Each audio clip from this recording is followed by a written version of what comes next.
ഇറാനുമായി ഏറ്റുമുട്ടാൻ അമേരിക്കയെ കളത്തിലിറക്കുകയെന്ന Israel തന്ത്രത്തിൽ US വീഴേണ്ടതില്ലെന്ന നിലപാടിലാണ് അമേരിക്കയിലെ ഭരണകൂടത്തിൽ ചിലർ.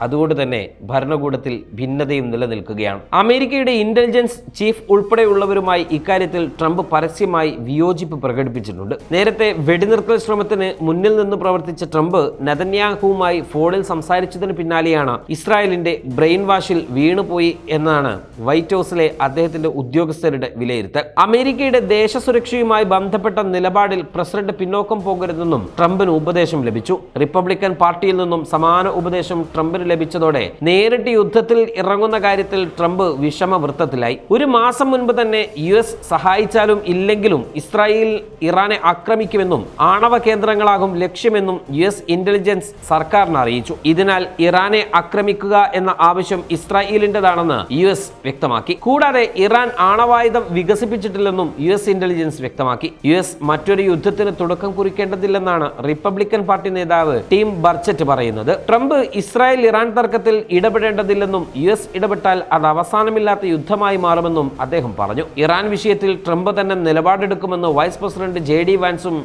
പറഞ്ഞ് കൈയൊഴിഞ്ഞു. ഇതോടെ ട്രംപിന്റെ തീരുമാനം എന്താകുമെന്ന് ഉറ്റുനോക്കുകയാണ് ലോകം.